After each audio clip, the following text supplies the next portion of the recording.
and it's good to see a lot of familiar faces as well. So I think the best place to start is just a little biography. I think it's always important that you know who's speaking, who I am a little bit, and as well with Andy over here. So I am one of the pastors. I'm Danny Anderson. My wife and I have been with IDC since the very beginning. In fact, I met Andy at the very first meeting that we had. Or was it second? Okay. And then since then have been good friends. And so when we first came to Raleigh, I thought maybe we'd go on and church plant or do something else out of IDC. But as time went on, I felt the Lord calling us to stay here, to be a part of what's happening at IDC. And the elders challenged us as well at the time. And so my wife and I, we're here. We're not going anywhere. And so there are people like us that do exist as well. And so Andy over here, has been part of the church since the very beginning. Like I said, him and I have been best friends since then, developed a very close relationship. And so we're interested in these kind of things. We're interested in, the interplay of technology, of the history of thought, of philosophy, all these kind of things. And so, he's that kind of freshman college roommate where you talk about all the deep things of life with. And we've continued on to our 30s as well, so we haven't given up the hope either. And so I want to give you a little bit of understanding of what we're doing here. So the first class is what I'm calling kind of an anthropology of technology and Christianity. I want us to get kind of to the very root of what we mean when we talk about technology. And so we're going to wind and make our way through a lot of different ideas and thinkers. It's going to be deep at times, but just hang with me. Just try to do the best you can to listen and engage. And then at the end, we'll have some Q&A time as well, where Andy and I will be glad to kind of, work with you guys and kind of work through things as well. The second class is going to be on a specific thinker named Neil Postman. Maybe some people are familiar with him, maybe not. But he is someone who is really helpful. Not a believer, but I think as Christians, as we're trying to think through these things, he's a figure that we cannot go without kind of really delving into deeply. And then thirdly, in the last class, we're going to look at Jacques Ellul, who was a French writer, Christian, anarchist, very odd man, but had some really interesting ideas as well. And we'll kind of build off of some things with C.S. Lewis too, because we are Christians, so we have to talk about C.S. Lewis. And so that'd be kind of the third class. So I'd love to see people back. Tell people if you enjoyed it, or tell people to stay away as well. But we'll have a good time tonight. So let me pray before we begin. Dear Lord, please be with us this evening, Lord, as we discuss your world, all the things that you have created. Lord, we know that we need wisdom when we deal with everything, especially things like technology. And so, Lord, we pray that you would grant us wisdom, that your Spirit would be active and working in our lives. Lord, I do thank you for each person here, Lord, and for their willingness to come and sit and listen. And Lord, things that are not of you, Lord, we just pray that would be removed from our minds. But Lord, things that directly deal with you, Lord, would be able to take here as we move forward. So we pray this in your name. Amen. All right, so I like to begin this class with a story. It's more like a parable. It comes from an ancient source, though retold by a more recent writer, who we will focus more on the second class, and one that I hope will be instructive with how I believe we should thoughtfully engage with all forms of technology. The ancient Greek philosopher Plato tells the story of Thamos, a great king of Upper Egypt. The story unfolds in the following way. Thamos once entertained the god Theos, who is the inventor of many things, including numbers, calculation, geometry, astrology, and writing. Theos exhibited his inventions to King Thamos, claiming that they should be made widely known and available to Egyptians. The story continues. Thamos inquired into each use of them, and as Theos went through them, expressed approval or disapproval, according as he judged Theos' claims to be well or ill-founded. It would take too long to go through all that Thamos is reported to have said for and against each of Theos' inventions. But when it came to writing, Theos declared, "Here is an accomplishment my lord the king, which will improve both the wisdom and memory of the Egyptians. I have discovered a sure receipt for memory and wisdom. To this Thamos replied, Theos, my paragon of inventors. The discoverer of an art is not the best judge of the good or harm which will accrue to those who practice it. So it is with you. You who are the father of writing have, out of the fondness of your offspring attributed to it, will cease to exercise their memory and become forgetful. They will rely on writing to bring things to their remembrance by eternal signs instead of their own internal resources. What you have discovered is a receipt for recollection, not for memory. And as for wisdom, your pupils will have the reputation for it without the reality. They will receive a quantity of information without proper instruction, and in consequence be thought very knowledgeable when they are for the most part quite ignorant. Because they are filled with the conceit of wisdom instead of real wisdom, they will be a burden to society. As Neil Postman, who relays the story in his book Technopoly, correctly points out, there is one great error in the judgment of Thamos. The error is not in his claim that writing will damage memory or create false wisdom. It's demonstrable that writing has had such an effect. Thamos' error is in believing that writing will be a burden to society and nothing but a burden. So much of the time we come to issues of technology through a very particular lens. And this lens is made of rose-colored glass. And everything we see through it is so beautiful. This is a lens that makes so many of us believe that technology is only a blessing. Yes, we may acknowledge that there are some problems or issues with technology, but we also see the solution to those myriad of problems as more technology. Technology will ultimately solve the issues created by technology. And my friend calls this the great looping back, which I think is a good way to describe it. And you can see the problem here.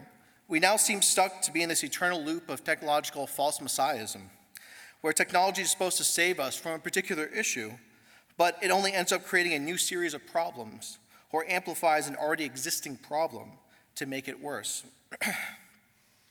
And then more technology is created to deal with the issues created by the most recent attempt to solve them, and on it goes forever.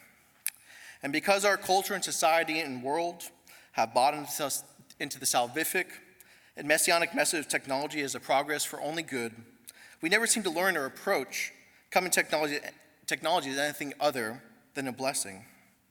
But we all need to do the hard work of removing the rose-colored glass for our eyes.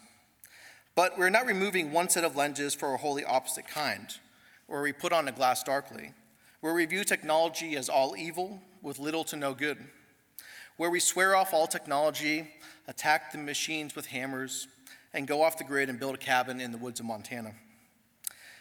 And this comes to my first major point. Every technology is both a blessing and a burden, not either or, but both this and that. To make this point even more clear, technology is not a total evil, only bringing harm, chaos, and dehumanization to all of humanity. Yet it is also not a complete and total blessing, and progress towards creating a new utopia where humanity will finally unshackle itself from the limits of nature and finitude. Far too much of the current discourse we hear and read is presupposed with either the blessing or burden paradigm. We need to move beyond this, especially as Christians. As believers, we're called to be wise as serpents and innocent as doves. This means that we have a world weariness. We always keep one eye open to what the world says and does, and we're not naive.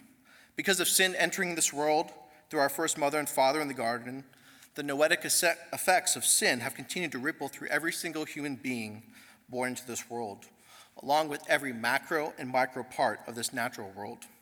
If we truly believe in the all-encompassing effects of sin, then nothing that happens in this world should truly surprise us. That means that there's no such thing in this fallen world as a complete blessing that is outside of God. We should expect and live with a healthy cautiousness to this world, especially when it comes to claims of those who hearken to the latest technological innovation or miracle. Rarely, if ever, do any of us think of technology as an issue of wisdom. We mostly just mimic and accept the trends and currents of our culture. We accept things without asking very basic questions. For most of us, it's easier to live in a state of blind acceptance than questions our motives and desires. The prophet Jeremiah reminds us, the heart is deceitful above all things and desperately sick. Who can understand it? Again, borrowing from Postman, who quotes Sigmund Freud in his book, Civilization of Discontents, which is a book I still think is pretty relevant today, Freud is essentially arguing that individual human freedom and natural instinct must be curtailed by society to repress our base desires. Civilization is then a trade-off for each of us. If we want, for example, rape and murder, which are the outworking disorders of lust and rage, to be suppressed, then we need to collectively limit our freedom and our inherent desires. This makes sense, right? I mean, none of us want to live in anarchy and chaos, where we live by the whims of each other's volatile emotional states. Going further, this is why technology, with its promise of maximal human freedom and autonomy from the constraints of this natural world, never actually delivers on its promise. Think about what then Freud writes here. He says, one thing I would like to ask, is there then no positive gain in pleasure? No unequivocal increase in my feelings of happiness if I can as often as I please hear the voice of a child of mine who is living hundreds of miles away? Or if I can learn in the shortest possible time after a friend has reached his destination that he has come through the long and difficult voyage unharmed? Does it mean nothing that medicine has succeeded in enormously reducing infant mortality and the danger of infection for women in childbirth? And indeed, in considerably lengthening the average life of a civilized man?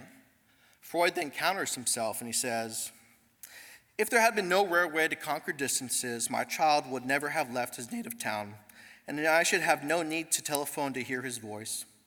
If traveling across the ocean by ship had not been introduced, my friend would not have embarked on his sea voyage, and I should not need a cable to relieve my anxiety about him.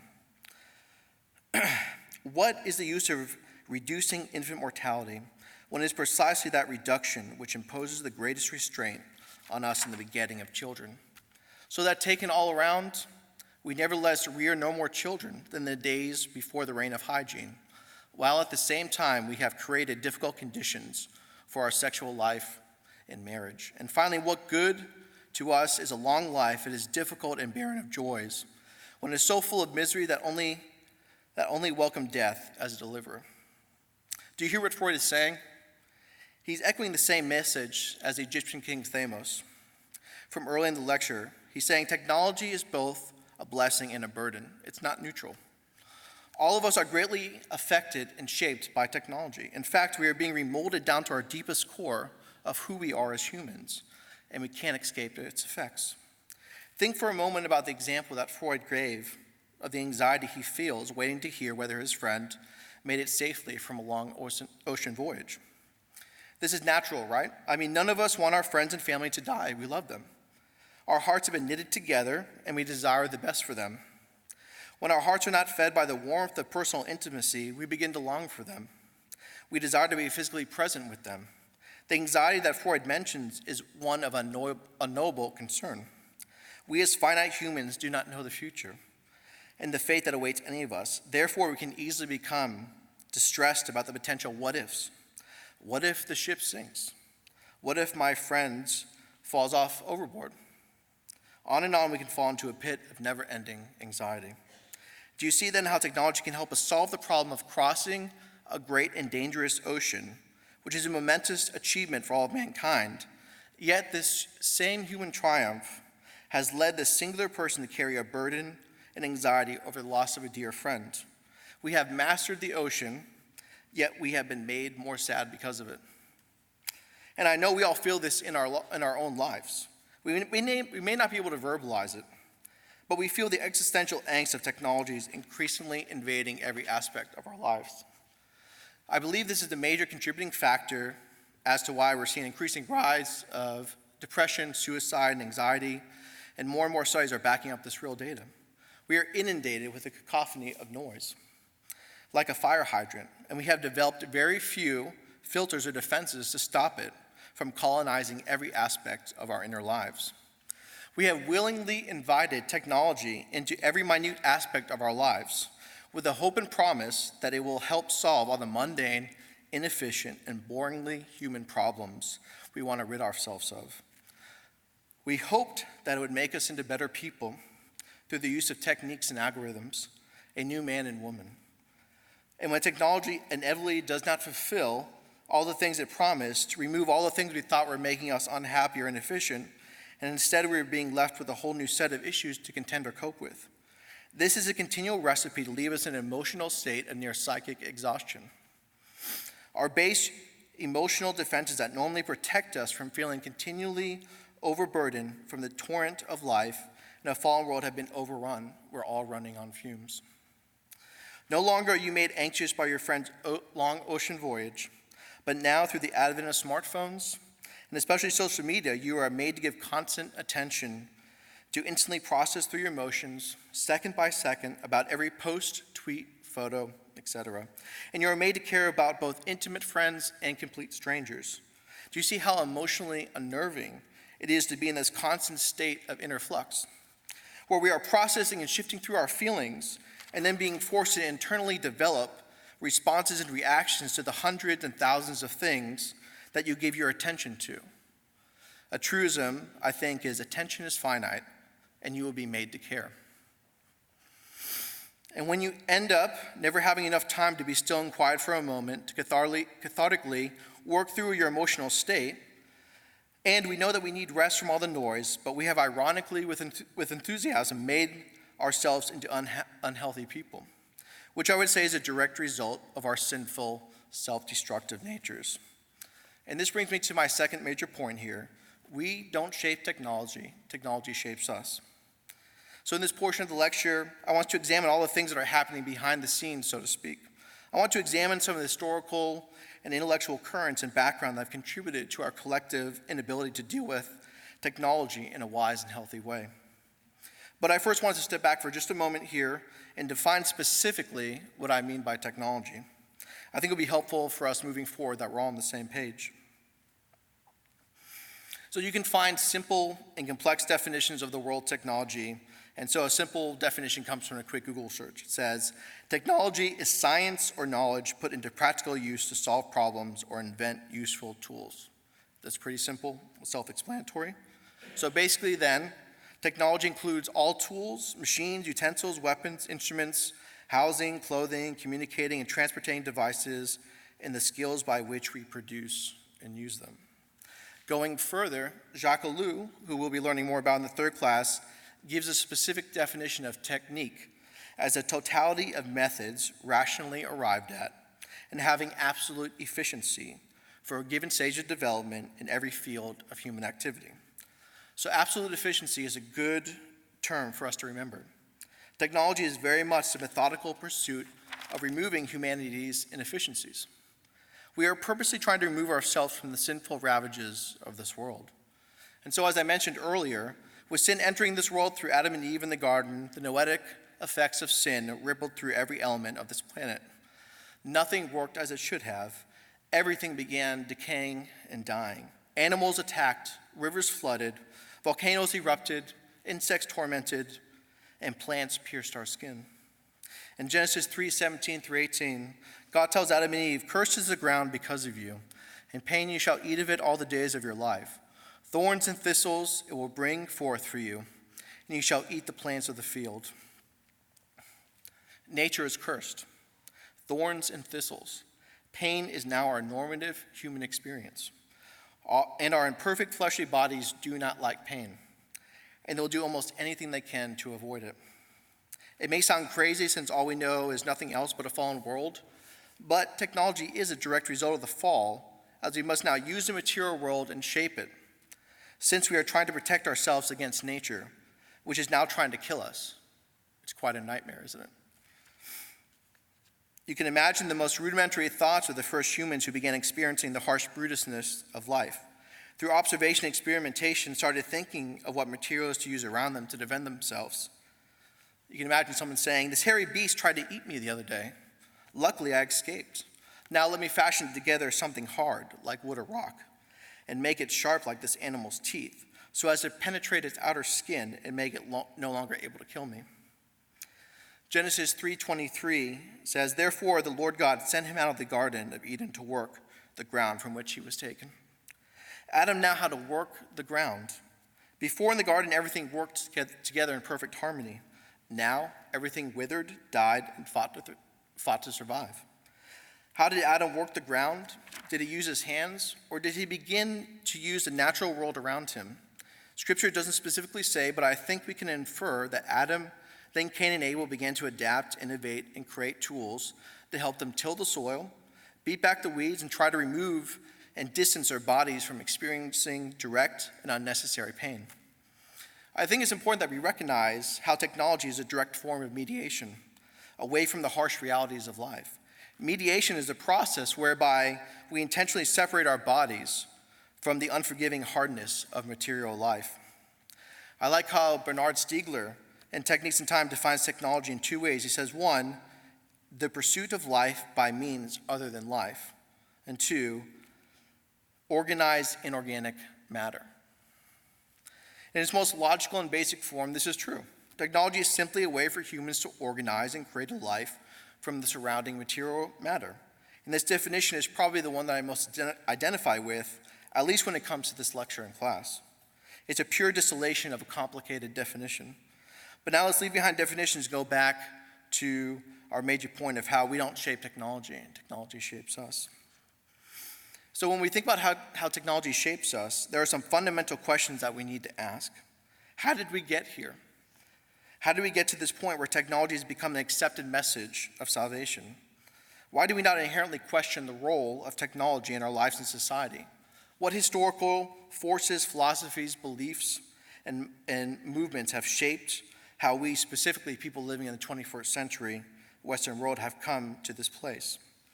I can promise you it didn't all happen at once. It's not like suddenly Al Gore invented the internet and then Steve Jobs invented the iPhone, and now we're all miserably addicted to technology.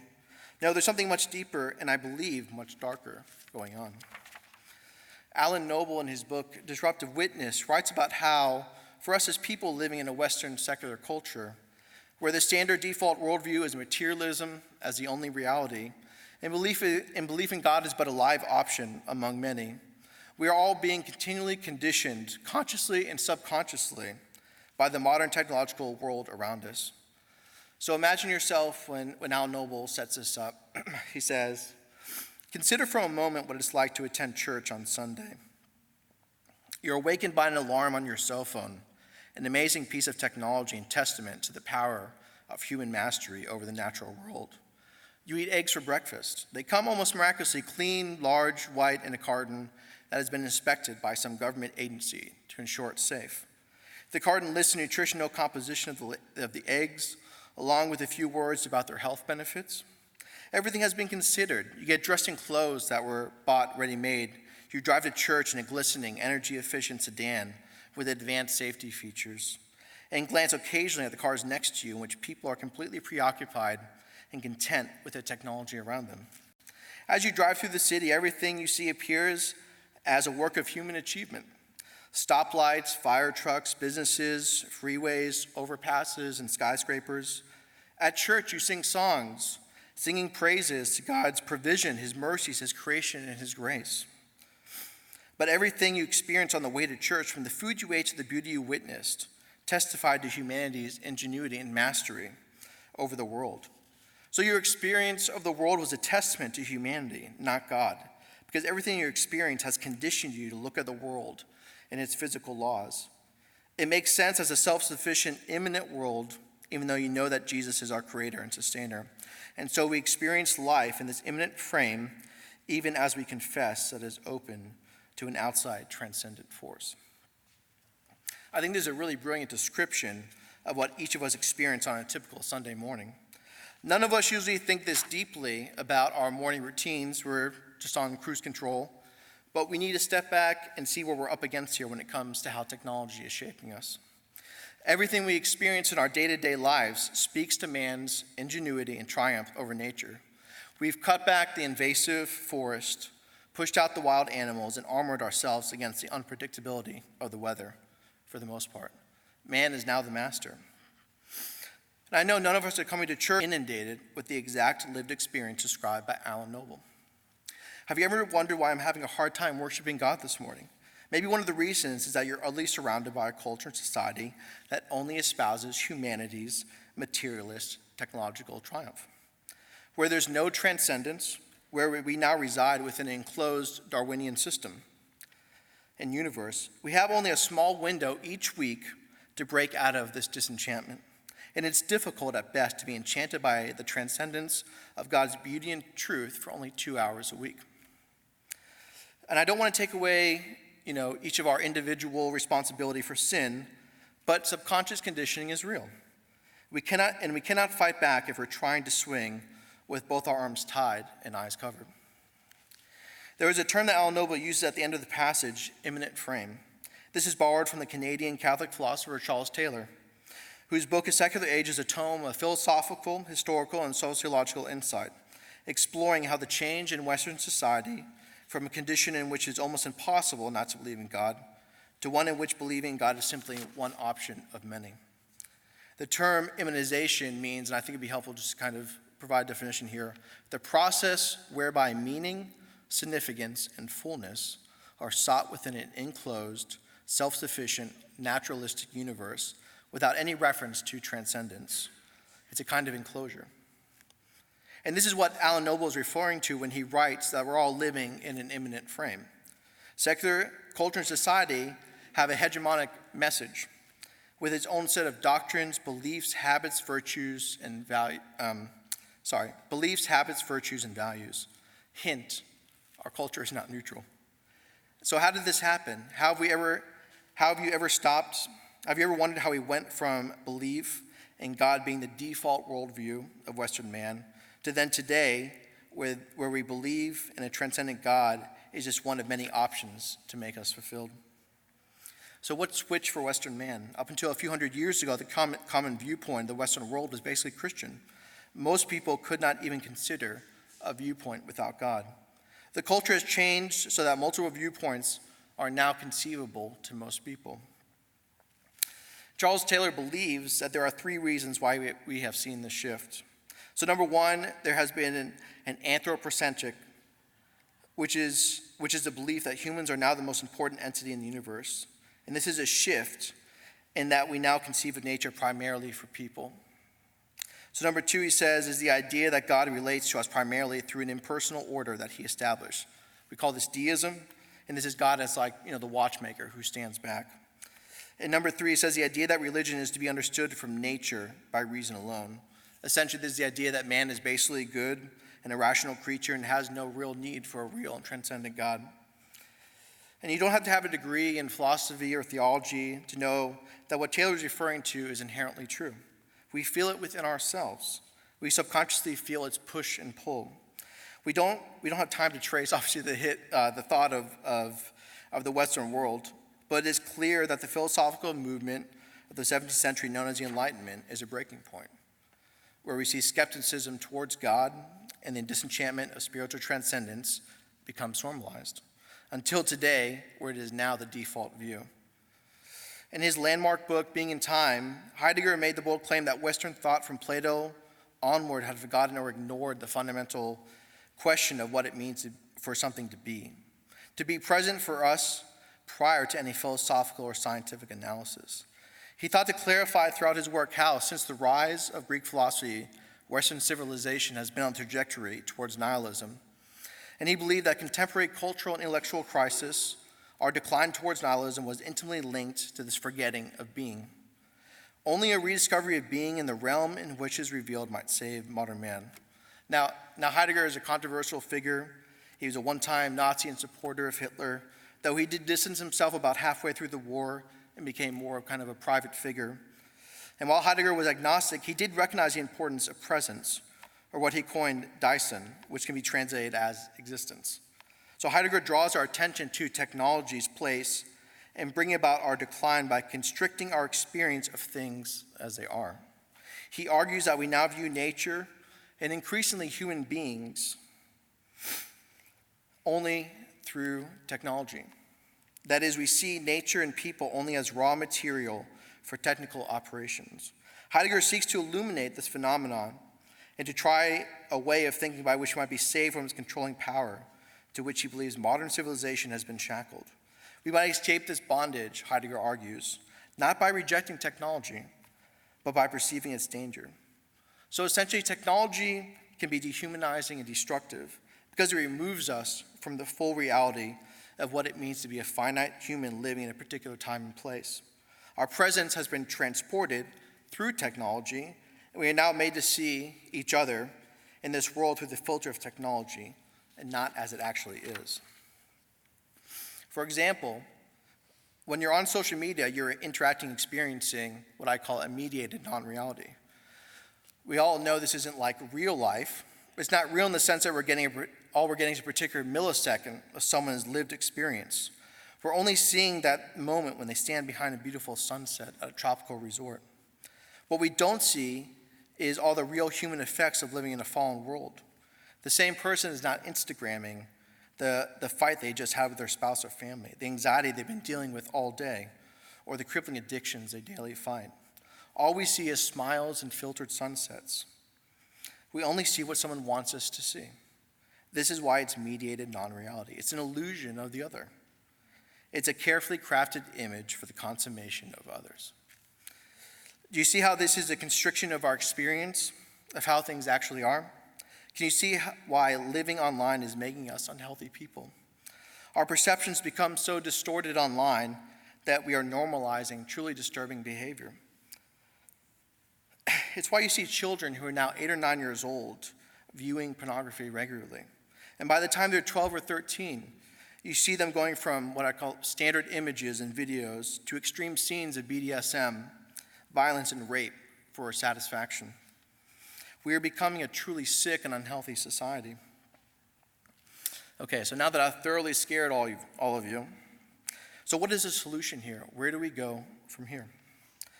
I don't want us to go away feeling utterly hopeless, because I don't believe this is the case at all. We do have hope, especially as Christians. I want to ground our solutions to fixing this problem in Scripture, specifically in the person and work of Christ. I think part of the answer lies in the incarnation of Jesus Christ. John 1:14 says, "And the Word became flesh and dwelt among us, and we have seen his glory, glory as of the only Son from the Father, full of grace and truth." So Jesus took on real flesh, who for a little while was made lower than the angels. 1 Timothy states it so beautifully: God indeed, we confess, is a mystery of godliness. He was manifested in the flesh, vindicated by the Spirit, seen by angels, proclaimed among the nations, believed on in the world, taken up in glory. So then, what does Jesus taking on flesh have to do with how we interact and approach technology? I think it's in the reality that Christ was present in body on this earth. He was really here, not as a hologram or ethereal spirit, but here in flesh and blood. He suffered with real pain. Blood truly poured through his skin. The holes in his hand did not immediately close back up. And God cares about us. He cares not only for our souls, but also intimately cares about our bodies. God is not going to discard them when we die. No, they'll be resurrected and made perfect. They'll be glorified. We will be using our bodies in the new heavens and the new earth. God has a future plan for our bodies. And this is hugely important for us here today. It means that everything we do with them has great significance. It means that we should ground our lives in the presence of others, like Christ did. Being present in the life of others is a way to fight back against the encroaching technological world that we live in. We have to be purposeful in how we allow technology to make use of our time. We can't be apathetic or indifferent. We have to be vigilant and wise. We need to ground our reality in the lives of those around us, family, friends, church members, neighbors.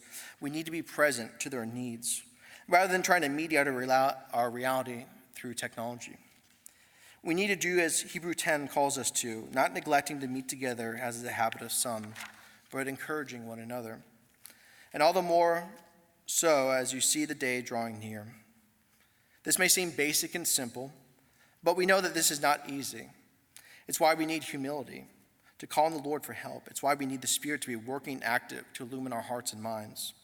We cannot practice real presence if we are living through our technology, especially if we've made it into a functional Messiah, as many of us have.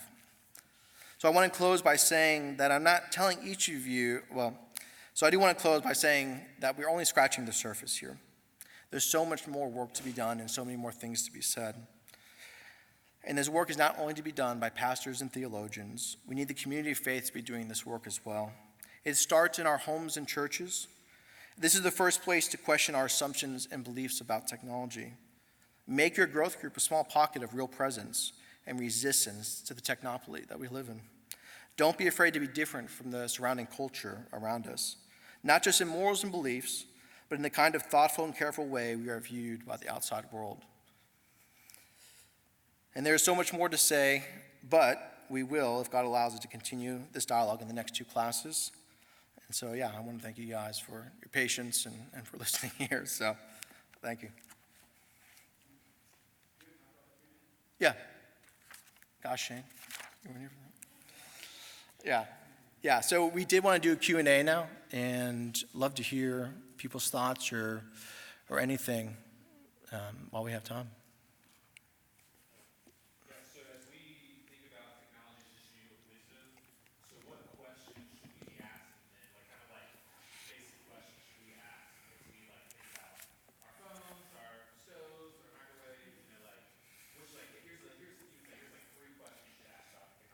Right. The first thing that I would think of is, why did this person create this? So understanding why it was created. And I think once we understand why something is created, then we know how to interact with it. Too much of the time, it's like, I'm just going to download this app because it brings me pleasure or whatever. I just want to have fun. But we need to understand that someone on the other side created something that's purposely trying to addict us to it because they want to make money and, all that kind of thing. So that would be kind of the first place I would start. I don't know, Andy, if you... No, I think we don't have a list of questions, but I think about, as you just asked, the way you asked your question, there's gradations, I feel like, of technology. There are things that are somewhat necessary, right? Shelter, right, is well, one would argue is not necessary, but certainly it's not something that can be distracting or burdensome. It's kind of a net good, right? That you can make the argument, hey, it makes us less of survivalists, right? It makes us less capable to live out in the woods. Fine, fair enough. But it's shelter, right? So, but I think once we start, when we look at ourselves in 2019 and we start going up this, again, the gradation of technology and say, what do I really need that app for, right? What do I really need to check Instagram for? And I think one question on top of that one, right? The motivations of the people who created these things are huge, right? Because some of it can just be very simple and selfish. I just want money. But some of it is much more sinister than that, I would say. And an additional question I'd ask is, why do I want this? Why do I feel the need to download this or look at this or check this for the 5th time today? And that, I think a questioning of your own heart is very important, right? I'll add a little bit on Pascal, who's one of my favorite thinkers. I'm going to name, if and when I have a boy, Lord willing. If I don't have one naturally, I'm going to adopt a boy, just so I can name him Blaise, because it's Blaise Pascal. But Pascal has a lot to say about distraction. So he wrote this book called Thoughts, Pensies, which he didn't finish. He died while he was writing that and wasn't really able to organize them in a flow. But people since then have tried to organize the thoughts in a logical way to make books. But he has a section on distraction. And it's so interesting because he's saying human beings we're fundamentally unhappy with ourselves, right? And the way we know this is because this guy's writing in the 17th century, so the 1600s. This is 400 or 500 years ago, right? And he's saying back then, right, that we have technologies back then that we constantly go to distract ourselves. And he's saying, why do we do that? These technologies should be freeing up our time, right? And yet we're busier than ever. 400 years ago, the guy's saying this, right? So imagine nowadays where, I don't know what the stats are, but people check the number of times you check your phone. It's ridiculous. Like, you look at the number and you go, that can't be true. It's like 600 times a day or something. Yeah, that can't be true. But it is. They get these statistics from somewhere, right? So I think the idea, as Christians, we have to ask ourselves, why am I constantly going to this thing? The stove is different. The stove is, I need to cook food, and it's efficient, and I can't go start a fire in my backyard, right?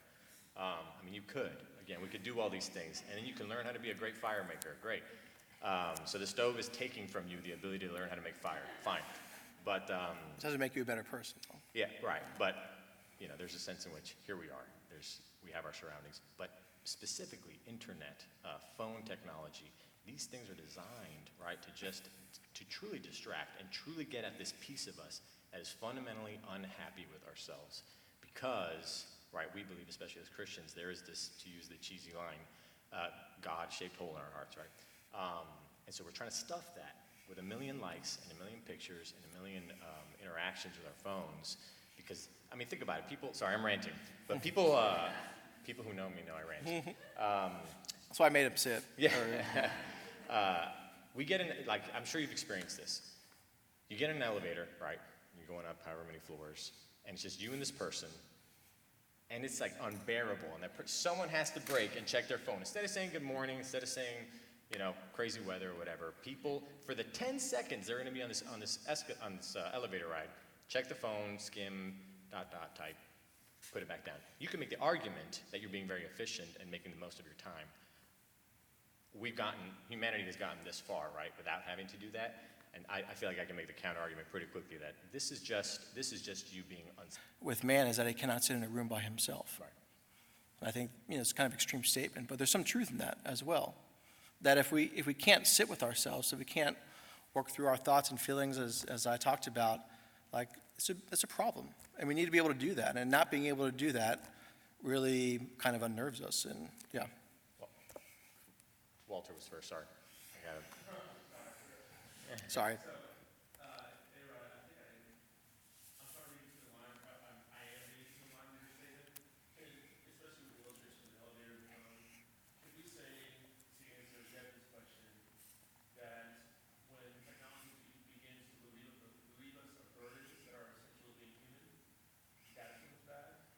Say that again, a little louder. When technology relieves us of burdens, like having to engage somebody else, whether, hey, what's going on? Your routine. Like, when it begins to relieve us of that burden of having to either reduce ourselves, talk, or even get together embodied, as Daniel was saying, like Christ came embodied, and that community is how we grow through, that's what's bad. So, because it takes burdens off of us that we shouldn't be relieved of as people. Right. Well, we shouldn't call talking to someone a burden, but I think what you're getting at. Yeah. I think. It's so much easier to be like, oh, I should ignore this person. Pull up my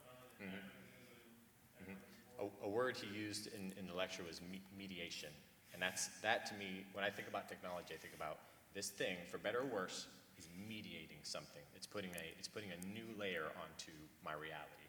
And so when you said embodied, what we're talking about when we talk about technologies, there's an embodiment element, and then there's this thing that removes us in some way from each other, the earth, our creator, or ourselves, right? It's adding layers to it, right?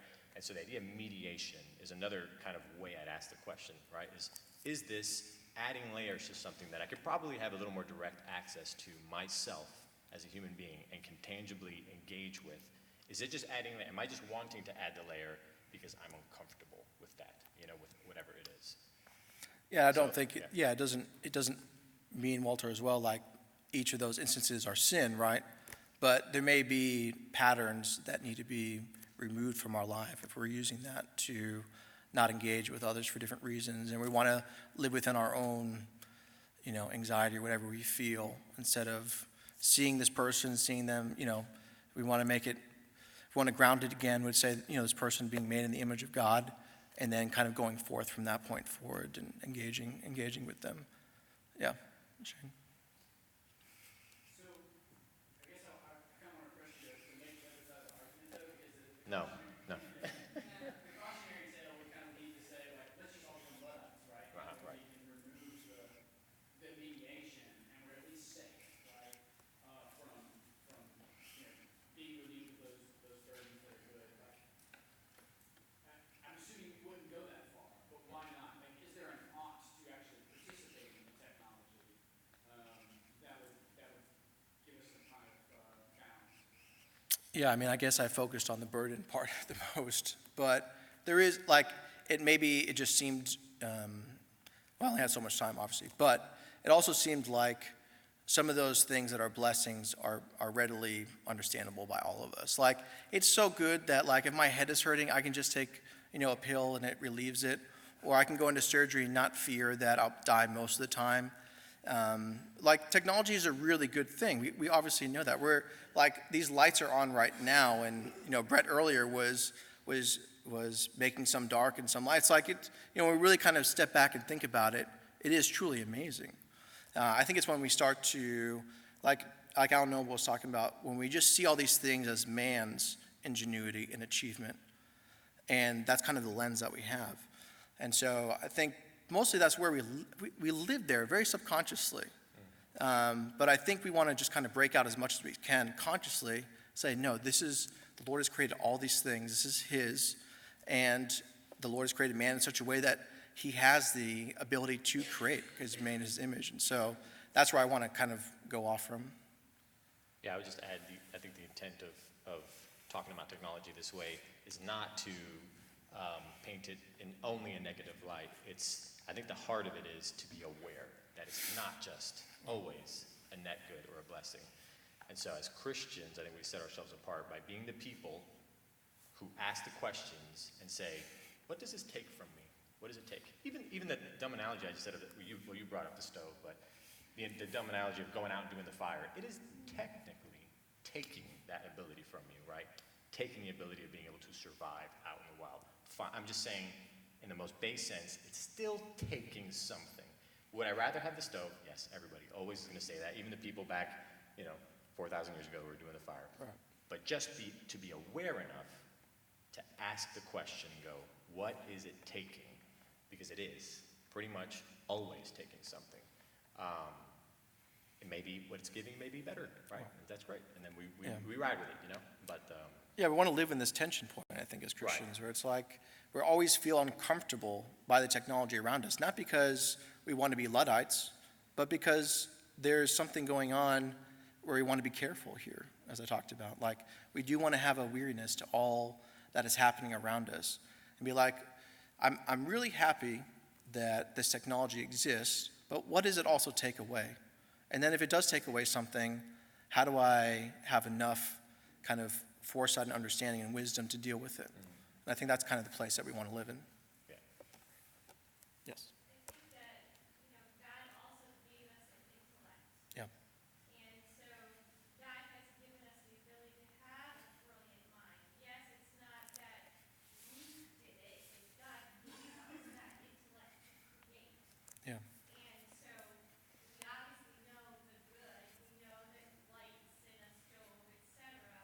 But that took God through our intellect that He gave us the ability to create these things. So in creation of stuff, if you will, it can be used for good and it can be used for evil. All right. And Satan obviously always wants it to be used for evil. And so in all of life, probably a zillion examples of the good side of it and the evil side of it. So the question for me is, how is this being used negatively or for evil in my life? How is it throwing me away from my relationship with other people or with Christ or responsibilities? I'm a middle school teacher. This is a huge issue. All right. I can't tell you how much the faculty, we wrestle with this problem of Yeah. with our middle schoolers. And that it goes a zillion directions. It's beyond just the phone itself. It's relationships and bullying that never ends and all this other stuff. But the phone itself is not evil. It's what do we do with it? And how do we find balance in our life? And how can it be used for good? I mean, why these apps are good. All right. I don't find the apps on my phone, I can sit in an elevator and never look at some verses, maybe because nobody, so I mean, like, in every situation you can point to good, but you can also point to evil. And so you have to be aware, He gave us the intellect to think, how is this being used for evil in my life? I'm accountable to Him later, right now and later. How is this being used and being humble enough to be honest with those answers? All right. Yeah, no, that's really good. I think the greatest and most horrific example of this is in the 20th century where we have ovens for our homes and the Nazis are using ovens to kill 6 million people. I mean, they're using the same technology, right, in its essence to murder and commit genocide. So, I mean, yeah, we do need to have this. It filters down, as you're saying, and it eventually ends up with us and our decisions, what we do with these things. And going back to, again, is just awareness, awareness, awareness of all the things that we're doing, not just giving in and sliding in and just saying, I'm just going to take the easy route here and never question the things that I'm doing with my phone or with technology or whatever it is. Yep. Yeah, so as you're talking through that, I'm thinking about like what technology is, and it's really, like our clothes and, this chair that we're sitting in, every single Right. place. So like even the clothes you're talking about coming from church, just so many things. So that like the kind of questions that we're talking about, like, why is this made? Why am I using it? And we can't ask those questions of every thing. Right. So I was just thinking, like, the stove example, or a house, or whatever's in the car, phone. Like, how do you draw, or how do you kind of hone in on what is important for me to be asking the question on? Does it, like, is it this like tile that I'm standing on? Am I spending my time talking about that? Asking myself these questions, or is there a way to kind of focus on whatever, I guess, maybe more risky technology as a Christian? Right. Yeah, a lot of thoughts about that. So, in one sense, right, there's nothing we can do about the world that we were born into. Like before we were all born here, like skyscrapers existed. And so it would not do very much for us to question the existence of skyscrapers and to rail against them. It's just, it's here and it's not going away. And our culture and society decided a long time ago that we were going to build this and make this for a very particular reason.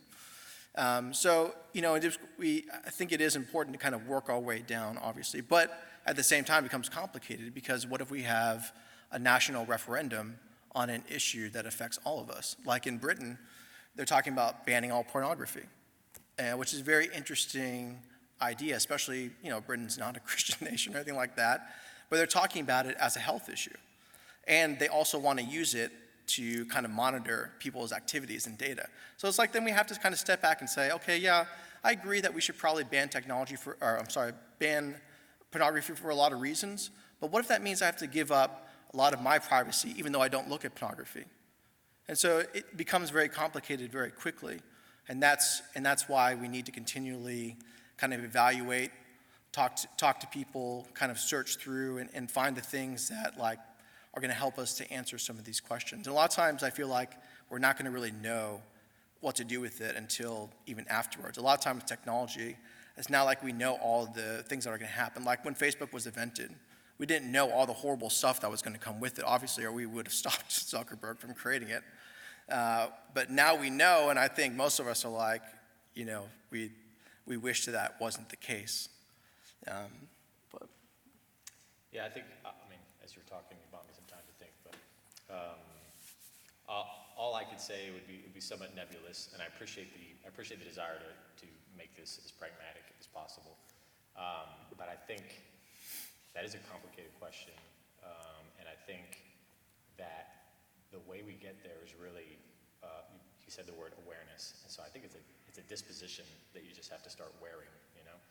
I know that sounds, again, nebulous, but you're right. We can't just question we can't be looking at every single thing and go, what do I think about this? What is it taking? What is it giving me? Should I not?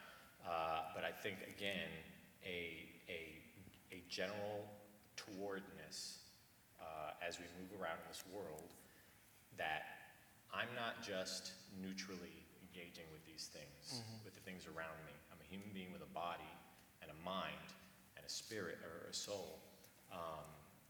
And I'm ultimately, what are we destined for? Ultimately, we're destined to have our relationship with the Lord be crystal clean, right? 100%. Our relationship with each other, our relationship with ourselves psychosomatically, and our relationship with the earth around us. Ultimately, that's what we're destined for. That's what we're created for, to have absolute 100% harmony in all those different directions. And so a disposition of saying, that's what I'm meant for, how is this disrupting that, Again, I see what you're saying. You can't ask that question 1,000 times a day.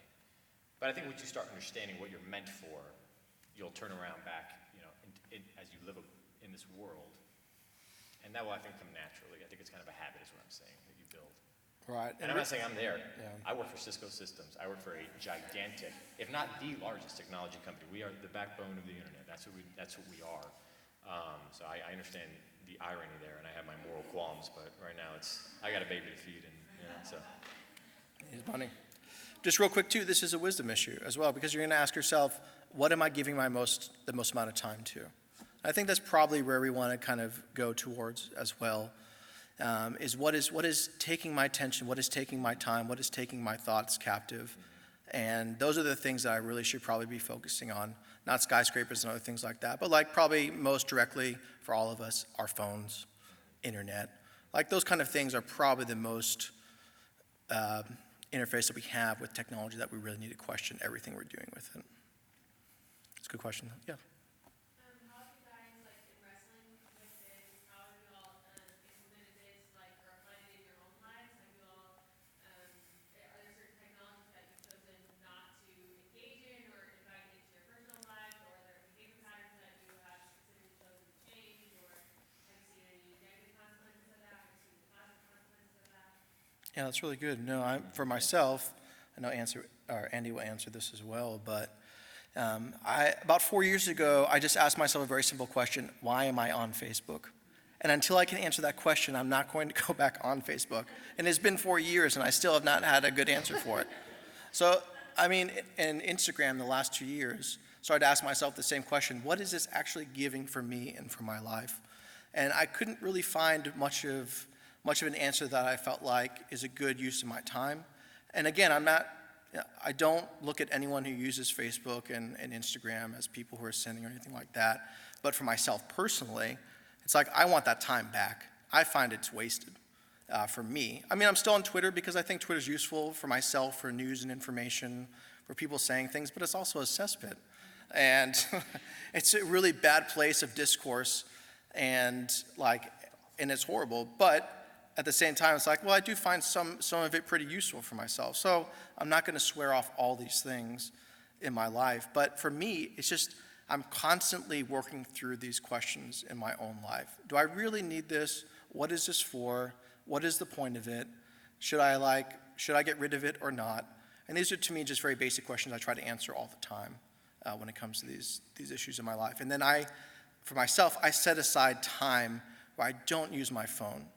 And especially at night, when I only have a little bit of time and the kids go to bed and my wife goes to bed, it's like, okay, either I can use this time to read, which I love, or I can use it to watch TV and be on my phone.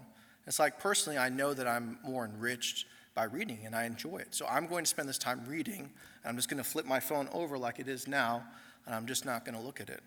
And so I'm constantly trying to find those moments because I need peace, I need quiet, I need to be able to think. And I'm pretty sure all of us need that as well. All right, so I'll start my little diatribe with a preface saying I'm a very opinionated person, and so the people who know me know that, and I don't mean any judgment, so I don't have any social media. I had an Instagram account that was created for me as a prank. Which I was upset about. And then I got sucked into it for like a year and a half, and then I stopped it because I was like, what is this thing? And I'm done. But otherwise, I've never really had any other form of social media. I don't know why. I think it's some of it's cultural, some of it's my age, just a little bit older, like technology. Internet, I didn't have internet in my house until I was 17, 18. We were slow adopters. There's a cultural element there. I'm Hispanic and grew up in Miami, and we're not like super, fast adopters in that sense, and so I don't have those. From the outside looking in, people will share things with me and look at what this guy posted and look at, I find a lot of it very toxic. I think there is good to Facebook. We have family all spread out around the United States. You can engage, you can see pictures. That's a good thing. I've seen some good things. I really have, and I commend that. But I choose not to engage in that at all. We don't have a TV in the house just because. Because he's so cool. Huh? Because you're so cool. Yeah, that's right. Now there's all sorts of research that says like screens for children it could be not the ideal, right? So we've chosen not to have that. We've put clocks all over our house. My wife put clocks all over our house. If there's silence in the house, you'll hear like all over the house. And if the intent is don't be grabbing your phone all the time. 1 second. I was thinking about this the other day because we have a clock in the house and hearing the tick, and I'm writing this and thinking through it. And it's like when we remove that tick from our life, it's like we kind of forget that like death is eventually coming for us, right? Like that's kind of extreme, but like time is moving on. And you hear it click, click, click. And with your phone, there's no like actual, real, physical sound anymore. That kind of removes us from a weird piece of time. But, yeah. Here's a little anecdote. It's a little bizarre, I know, and people, yeah, they give me a hard time when I tell them this. But so Prime on Amazon, right? There's a new things have been getting better and better, right? Over the years, it's like free 3-day shipping, free 2-day shipping, free 1-day shipping. Now it's like we will get it to you today. I purposefully, this may sound funny, but I purposefully reject that. I just go, I don't want to be able to click something, and my desire, I don't want desire to completion of desire to happen in 2 hours. Like, I feel that's not healthy. I feel it's not a good divot, right, to create in your life. We create all these habits, right? I'm like, I'm good with 3 days.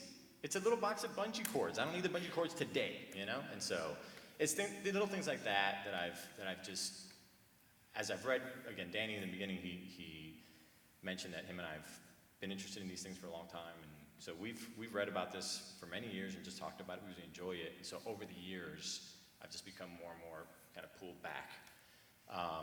And one last thing I'm just kind of throwing there coming to my mind, but I think about concerts, I think about sunsets, I think about going to a museum, I think about time with my daughter.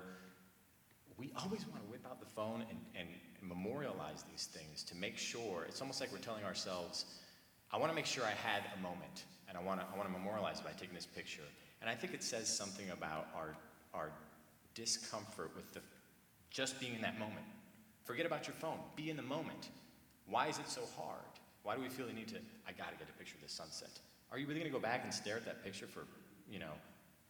So it's things like that I still have the temptation, right? I'm still like, and I'm like, no, just watch your daughter. Just watch your daughter play. It's cute that she said that word and I didn't catch it. It's fine. It's fine. Be here right now with her saying that cute little word, you know? She says, Sawi, that she says all the time now. It's adorable. Like, I want to record it. I also want to remember it in my mind, you know? So those are just a little plethora of things. And again, I don't mean to be harsh or judgmental. I think there's a conscious thing here, right? Certainly. But I think the thing we just keep driving at is awareness. Awareness. Do you know why you're doing it in the first place? Because I can get it in 2 hours, Andy. I said, because I can get it in 2 hours. That's why I'm doing it. All right. Those are good questions. Anything else?